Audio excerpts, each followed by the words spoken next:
जोर से थप्पड़ खींच के मारा, उसका सर जाके दीवार में लड़ा, आ करके जोर से चिल्लाई तो उसका मुंह पकड़ के दबा दिए। शांति नगर के इलाके में एक क्लिनिक के अंदर एक लड़की का शव पाया जाता है। सिया ने इसी क्लिनिक के अंदर फांसी लगा। तब बोल के घर पे हंसते खेलते गई थी 4 बजे और 5:30 बजे उसको बॉडी मिल रहा है। सिया घर पे थी तभी बोली थी कि डॉक्टर आज क्लिनिक में ही है मम्मी, आज वो घर पे नहीं गया है।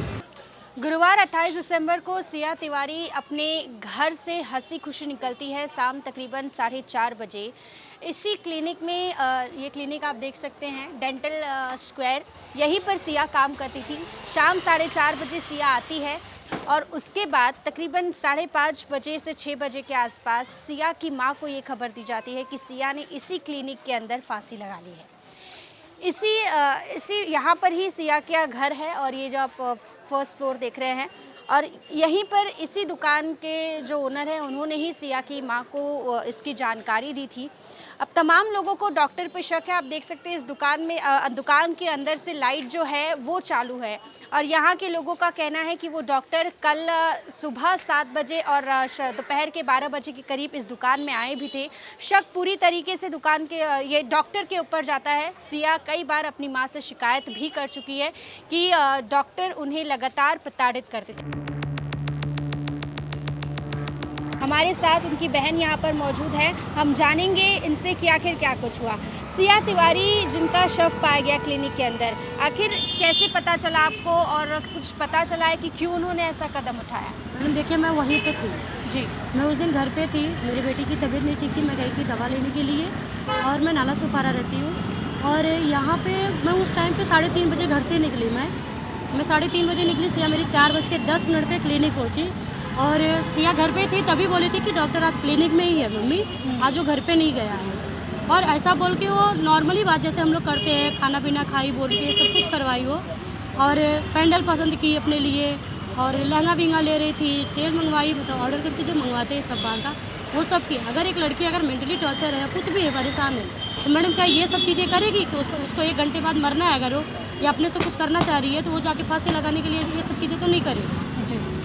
घर पे नॉर्मल एकदम थी और खाना पीना खाई, सब कुछ की मैडम।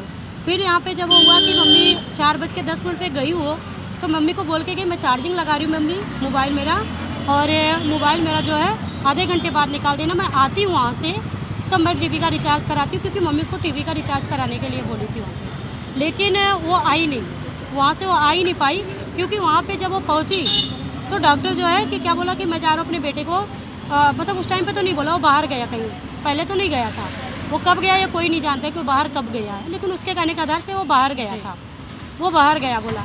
और उसके बाद क्या बोल रहा है कि मेरा 3 साल मेरा बेटा है, मैं उसको लेने गया था स्कूल। आप बताइए ना मैडम, कौन सा 7 महीने 8 महीने का बच्चा स्कूल जाएगा? उसका एक ही बेटा है, वो 7 महीने का है, बताइए 7 महीने का कौन सा बच्चा स्कूल जाएगा? हाँ, क्रिसमस की छुट्टी में जा रहा है, बताइए ना मैडम, ऐसा कहाँ पे होता है? कौन सा बच्चा छोटा है कि जो ऐसे जाएगा? फिर हम लोग को, मैं घर पे पहुंच गई थी, मैं 5:10 पे पहुंच गई थी घर पे। सर वहाँ पे बाजू वाले का फ़ोन आया, मेडिकल वाले भैया थे, वो फ़ोन किए कि दीदी तुम्हारी बहन के साथ ऐसा ऐसा हो गया।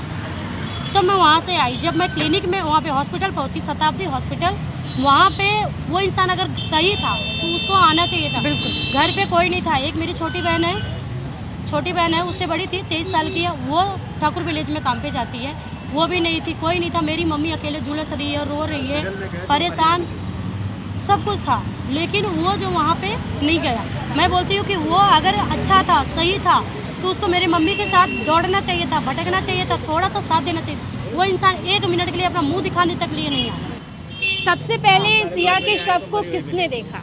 सिया को सबसे पहले वही डॉक्टर ही बोला कि बाहर से मैं आया हूँ, और उसके बाद बोला कि सिया को ऐसा किया वैसा किया, बाकी घर से कोई नहीं देखा है।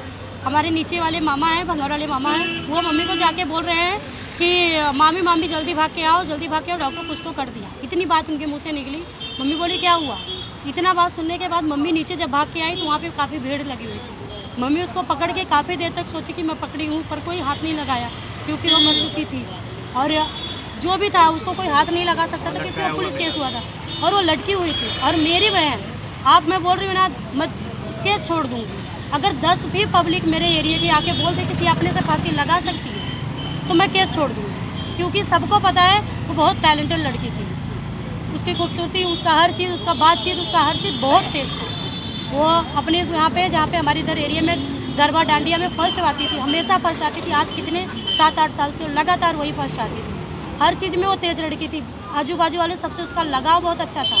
आज जितनी भीड़ यहाँ पे जमा है, सब भीड़ उसके वजह से है। मेरे वजह से कोई नहीं आया। जहाँ पर जिस क्लिनिक में सिया की लाश लटकी हुई मिली, उस डॉक्टर पे क्या आप लोगों को शक है? क्या कभी सिया ने उस डॉक्टर के बारे में कुछ बताया? मैडम देखिए, हुआ क्या था कि बीच में उसके हाथ से कुछ तो गिर गया था, हॉस्पिटल का डॉक्टर का ही कुछ तो गिर गया था। गिर गया तो आप उसका पैसा भुगतान भर सकते हो, बिल्कुल आप उसको डांट सकते हो, पर आप उसको मार नहीं सकते हो। उसको जोर से थप्पड़ खींच के मारा, उसका सर जाके दीवार में लड़ा। जब दीवार में लड़ा तो वो जोर से चिल्ला, आकर के जोर से चिल्लाई तो उसका मुंह पकड़ के दबा दिया। मुंह पकड़ के दबा दिया और इतना जोर से दबाया था मुंह उसका कि छोड़ा नहीं। हाँ, तो छोड़ा नहीं। उसके बाद क्या हुआ कि वो घर पे जब आई तो मम्मी से रो के बोल रही, मम्मी आज तो डॉक्टर हद ही कर दिया, इतना ज़ोर से मुझे मारा और मुंह दबा दिया मेरा कि मैं आवाज़ ही नहीं निकल रहा था मेरा। हाँ, ऐसा लगा कि मैं मरी ना। तो जब सिया ने आप लोगों को बताया कि डॉक्टर ने उसके साथ इस तरीके का व्यवहार किया, तो क्या उसने फिर काम पर जाना छोड़ दिया? ऐसा कुछ कदम क्यों नहीं उठाया? सुनिए ना, जब ऐसा हुआ तो मम्मी बोली ऐसा कैसे किया?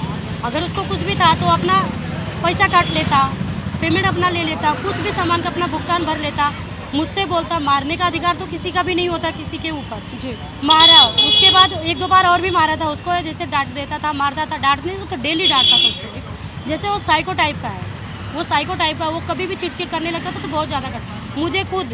मुझे खुद और बोलता था ऐसे करती है, ऐसे करती है, फ़ोन चलाती है, वीडियो देखती है, हाँ दोस्त लोग से बात करती। हम कुछ भी करें, हम आपके इधर 8 घंटे 10 घंटे की ड्यूटी करें, हमारा आपसे बस उतना नाता है। फिर आप फ़ोन लेके घर पे रहने देते हो, फ़ोन लेके क्लिनिक में आने नहीं देते हो। तो आप जब फ़ोन लेके क्लिनिक में आने नहीं देते हो तो फिर आपका क्या अधिकार है कि मेरा मोबाइल आप हैक करो? तो सिया का मोबाइल भी उस डॉक्टर के द्वारा चेक किया जाता था? हाँ, डेली चेक करता था। अगर वो सिया किसी से बात करती थी, देख तू इतने टाइम इधर बात की थी, देख तू ऐसा। सर वहाँ पे वो मैडम वो 3 साल से बात वहाँ पे काम कर रही थी, क्योंकि पापा नहीं है मेरा भाई ख़त्म हो चुका है कोरोना टाइम में, 19 साल का। मेरा भाई ख़त्म हुआ, मेरे पापा ख़त्म हो गए, घर में कोई घर चलाने वाला नहीं। 2 बहनें, दोनों बहनें अपना घर चलाती थी अपना खामा खा के। तो ये यहाँ पे थी इसलिए क्योंकि मम्मी को कमर में चोट आई थी, तो यहाँ पे रहती थी, सामने रहती थी कि मम्मी के लिए रहती थी कि मम्मी सामने रहेगी तो कुछ भी होगा तो मम्मी अपना देखेगी। घर से कितनी दूरी पर है क्लिनिक? मैडम कोई दूरी पे नहीं है, कोई दूरी पे नहीं है। हम लोग महले के ऊपर रहते हैं, नीचे उतर के रोड के सामने मारवाड़ी का दुकान, उसके बाजू वाला जो है वो क्लिनिक। तो जिस तरीके से सिया के परिवार वाले बता रहे हैं, उस तरीके से जिस डॉक्टर की छवि जहां हमारे सामने खड़ी हो रही है, जिस तरीके से सिया की बहन ने भी कहा और उनके चाचा भी यहाँ मौजूद है, अश्विनी तिवारी जी, तो डॉक्टर साफ तौर पर कहीं ना कहीं दाल में काला ज़रूर नजर आता है। हम उनके भाई से भी बात करेंगे। आप बताइए क्या हुआ था? कुछ था नहीं, हंसते खेलते ही घर पे थी वो। थोड़ा मोड़ा एक मामा से किसी से बात भी करके दोपहर का टिकट निकालने के लिए भी बातचीत उसका हुआ था घर पे। पापा को 2 बजे के आसपास फ़ोन भी की थी। हंसते खेलते घर से भी गई कि मम्मी जा रही हूँ उसके क्लिनिक के अंदर, तेरा टीवी का रिचार्ज भी कर दूंगी। मम्मी बोली थी टीवी का रिचार्ज कर दूंगी, करने के लिए बोली थी। सिया के बारे में सुनकर सभी को एक सदमा सा लगा है, क्योंकि एक होनहार लड़की जिसका आगे जाकर भविष्य बहुत उज्जवल हो सकता था, अपनी माँ की इकलौती सहारे, एक छोटी बहन भी थी उनकी, और जो 2 बहनें हैं उनकी शादी हो चुकी है। और फिलहाल तमाम लोग यहाँ पर उपस्थित हैं सिर्फ और सिर्फ सिया को न्याय दिलाने के लिए। पुलिस से बस एक ही मांग है कि इस मामले में FIR दर्ज किया जाए। और जो यहाँ पर परिजनों की शिकायत है कि डॉक्टर अब तक फरार है, डॉक्टर से अभी तक पुलिस ने पूछताछ की है नहीं। पुलिस लगातार कह रही है कि डॉक्टर को कस्टडी में लिया गया है, लेकिन सिया के भाई से अभी हमने बात किया तो उन्होंने साफ कहा कि डॉक्टर को कस्टडी में नहीं लिया गया है। फिलहाल पुलिस इस मामले में आगे जाकर क्या कदम उठाती है, इस पर हमारी लगातार नजर बनी रहेगी। कैमरा पर्सन अर्जुन विश्वकर्मा के साथ निशा ठाकुर, मेट्रो मुंबई।